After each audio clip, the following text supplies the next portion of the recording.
Entonces, espero que todos se encuentren muy bien. El día de hoy en nuestra clase de computación vamos a ver qué es el CPU, porque en la primera clase vimos en sí lo que era una computadora. El CPU es la unidad central de procesamiento, lugar donde se procesa toda la información. En sí, el CPU es el cerebro de la computadora. Es el que manda información, el que la recepta, el que recibe, el que da, todo. ¿Qué es el ingreso de datos? Es la información que se ingresa a la computadora para ser procesada. Las características del CPU.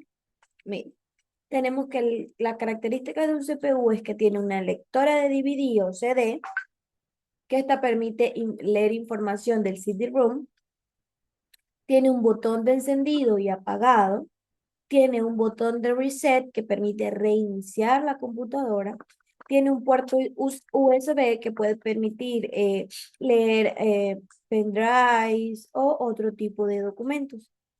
Tiene un ingreso de un micrófono que vendría siendo el ingreso de un parlantito o unos auriculares.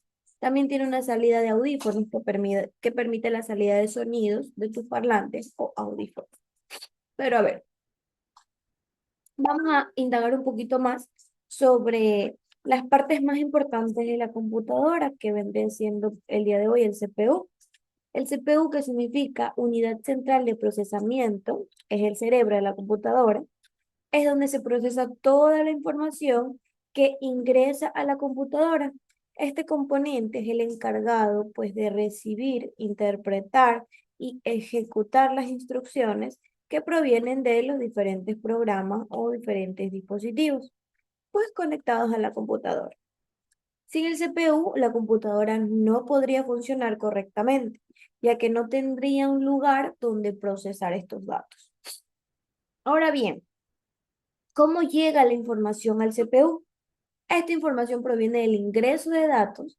El ingreso de datos se refiere a la información que tú introduces en la computadora. Para que ésta puedas procesarla, esto puede hacerse pues mediante diferentes tipos de dispositivos de entrada, como el teclado o el ratón. Por ejemplo, cuando escribimos un texto, lo estamos ingresando a la computadora para que sea procesado, traducido, cambio de letra, fuente, lo que ustedes quieran. Y luego podemos ver el resultado en la pantalla. El proceso de ingresar datos es esencial para que la computadora pueda trabajar con la información que nosotros decidimos dar. El CPU tiene varias características y partes muy importantes que permiten que funcione correctamente.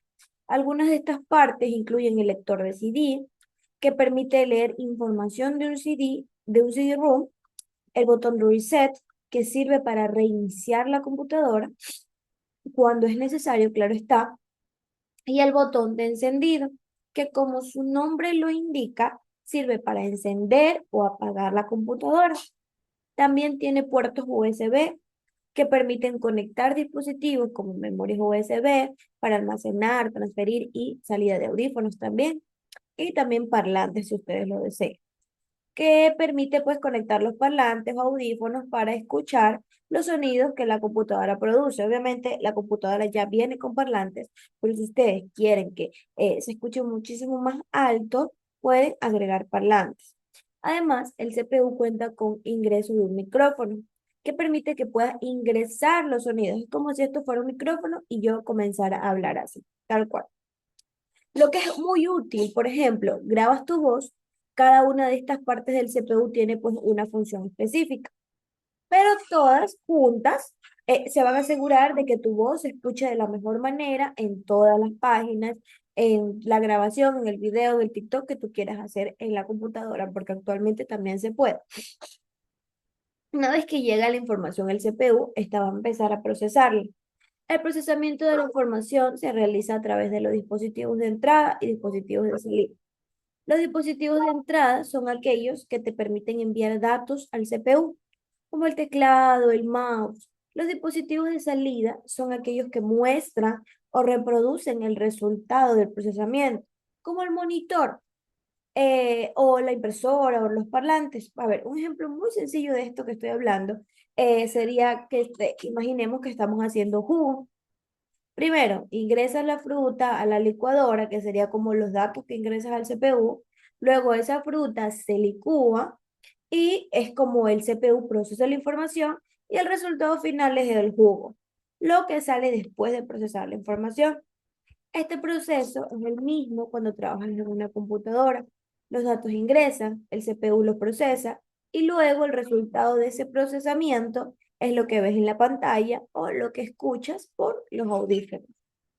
Así funciona en sí toda la computadora en general. Y todo esto ocurre en fracciones de microsegundos, gracias a la rapidez que tiene el CPU. Entonces, en resumen, el CPU es un componente central, donde se procesa toda la información. Sin él, la computadora no podría hacer nada. La información entra a través de dispositivos de entrada, es procesada por el CPU y luego se representa al usuario a través, pues, de dispositivos de salida. Este ciclo se repite constantemente cada vez que usamos la computadora para realizar alguna tarea. Entonces, chicos, saben que tenemos dos tareas, hablando de tareas, hasta el próximo domingo, no se preocupen, saben eh, que ahora esa es la metodología. Entonces, si tienen algún inconveniente, alguna pregunta, me la pueden dejar en el chat de la plataforma. Miren, aquí tenemos nuestras dos tareas. Aquí están las dos tareas hasta el domingo 17. Y listo, chicos. Chao, chao. Cuídense mucho.